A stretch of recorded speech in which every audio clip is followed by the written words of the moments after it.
Hey there, viewers, and welcome back to a middle-class symbol of success if your goal is middle management. Behold, the Honda Accord. The tool you need to push through that retail job to the next pizza party in perfect lack of style. This car is consistent day after day after day. You can go to work. You could do your errands. You have low cost of maintenance so that you can keep just enough money in your bank account to barely get by. Corporate loves the Honda Accord. It is perfect for the regular hive mind, person. Here we have the polo and khaki of cars. Style and being different are sins. Honda Accord, the mascot of middle class.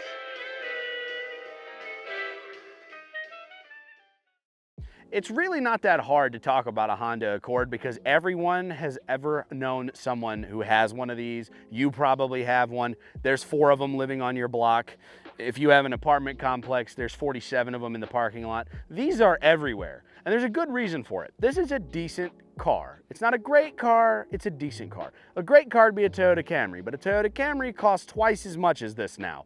This car is affordable, but this is a get out of poverty tool if that's where you're at. If you are a poor and you are trying to get out of not being a poor, this is a good tool to get there. This has cheap cost of maintenance, cheap ownership, and it's new enough you get modern safety features if you live in a state where things are rusting away.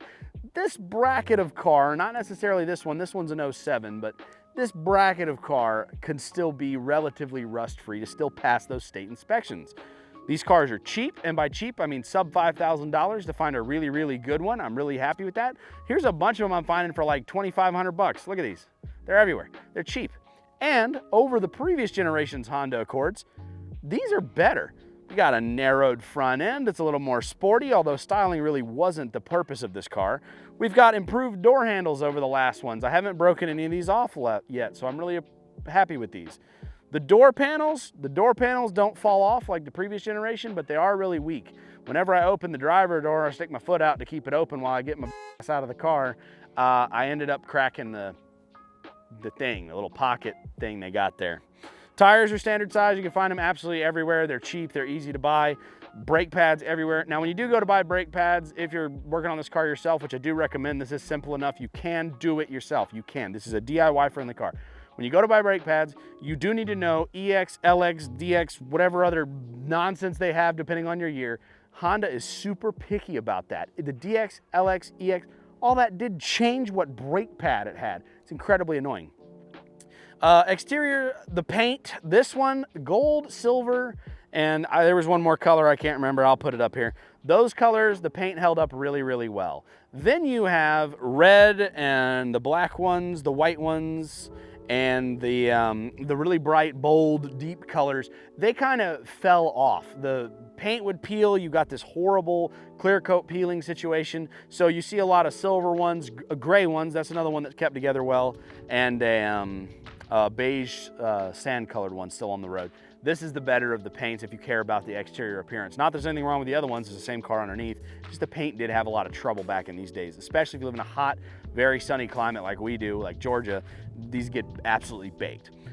Very good safety features, very happy with them.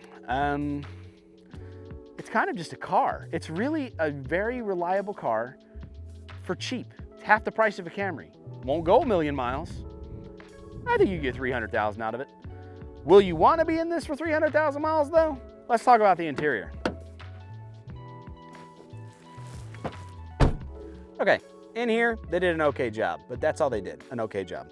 Cup holders, I like the cup holders. These cup holders are disgusting, and yes, I have been trying to clean this car. It was so much worse when I got it. It had been sitting, it had a blown up engine. That's how I bought the car cheap for this show. Ignore all the that's in this interior. It's very hard to clean, which might be a point you want to think about. If you care about the cleanliness of your interior, don't dirty these cars up because they're a pain to clean, but I'm pretty sure that can apply to all cars. Probably gonna have to get a detailer out on this one. Anyway, interior quality, it's all holding up even though the last guy was not so kind to it. The console is very usable. It's got the coins there. You got a deep console. It's got a charger in there. It's pretty nice. Yeah, it's just very basic, which is what you want out of a simple car like this. Steering wheel does the Honda steering wheel thing. That's why it's got a cover on it. It kind of falls apart. The radio is an absolute piece of junk. Never works. We have vacuum operated vents. So if you have a vacuum leak, nothing wants to work, which you should fix that anyway, but it's just annoying. I would say the average consumer drives it till it stops working before it comes in, and that kind of stuff can make or break your, you know, comfort when you're driving around all the time, especially since these will go 300,000 miles. If you're gonna have this for 300,000 miles, you should be comfortable. Radio sucks, vents suck. Glove box is good. I don't see too many of these broken. It is kind of a harsh open there. I think the soft open's a little broken, but it's working. Compartments, there's a weird amount of storage. It's got like this huge storage bin, which is kind of cool, but I don't know what that's originally for. It's not very laid out where it makes sense, but it's completely usable. So I'm pretty happy about it. Trunk space, talking about interior, there's a ton of space back there. You can fit everything you need. It's comparable to every other full-size sedan. And maybe it's a good thing I don't have anything to really pick apart on this car. It's all the problems are due to aging and the severe wear, but like, duh, you put 1 million miles on it. And not everything is a Toyota Camry, which was this car's #1 competitor. And if you're competing with the best, you're doing something right. Let's talk about the engine, speaking of comparisons. All right, so under the hood, we have some pretty good options. I am not a V6 guy.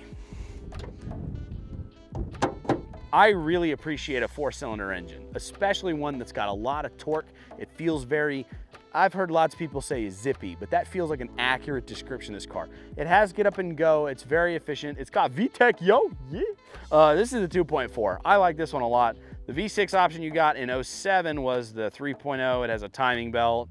It has a lot more maintenance, 6 spark plugs instead of 4. I know, yeah, that's not the end of the world. The V6 wasn't necessarily bad. Neither one of them you could ever get to stop leaking freaking oil. Every single one of these engines and cars I've ever serviced is covered in oil underneath. They leak oil, they leak. The power steering whines, and they leak oil. All of them, every single one of them, they all do it. It's a problem. Keep oil in it. Just like the Camrys, we just did a Toyota review on Toyota Camry up here, which is why I keep comparing it to it. They're similar generations. That one, oil consumption, this one, oil leaky. So they both have oil problems. You can fix all the oil leaks you want on this engine, and I'm sure the comments, guys, here come the Honda fanboys. If you just fix the leaks, it won't be a problem. Yeah, shut up. You and 500 other people are leaving trails in parking lots, all right? They're all leaking. They're all bad. It's just a bad design. They don't really seal up well, but they do run good. They have a timing chain on the 2.4. It doesn't need a whole ton of maintenance. This automatic transmission on the 4-cylinder, at least, is very reliable, to the point every junkyard you call and ask for parts of this car, ask them how many transmissions they have. It's probably like 30, and no one ever buys them because they never go bad. If you ask for an engine, they might have 4 or 5. You can still get engines for these, but these do eventually go bad because of the oil thing I mentioned. People run them out of oil, blow them up, and that's the case here. This one had severe low oil and low coolant when I bought it. It had no compression, and that's how I got this to be able to do this review for you today. But I learned a lot while doing this engine swap. First of all, whoever designed that back motor mount is getting kicked right in the shins. I hate the back motor mount. It's a whole ordeal to get these lined up. The 2008 and onward Honda Accords had a worse back motor mount design. It's stupid. It's just a nightmare. All these vacuum lines are on all the different blend door options and crap is a little ridiculous too. At least I think that's what they're all for, because otherwise they don't make any sense where they're running all over the place. But again, vacuum leak, you stop having, you know, center vents. It's just defrost and side vents. So I'm pretty sure it is a vacuum operated. Alternators are stupid expensive. There's not a lot of much else to complain about. It's a very reliable 4-cylinder. It's very basic. It's very simple. It has its problems. They're known problems. You can fix these problems. They'll be right back, but you can fix them. Radio sucks. And oh, the headliner. Here's a picture of this headliner. Yep, nope, it's not an Office Max commercial, but that is a lot of staples. Right, it's terrible. There's no easy button either. It's just horrible. They just fall down. It's just a nightmare. Anyway, it's a good car. Let's go for a drive. We're gonna have a good time. We'll see you next time on Grumpy Monkey Garage. Should you buy a Honda? I'd give it an 8 out of 10. Probably.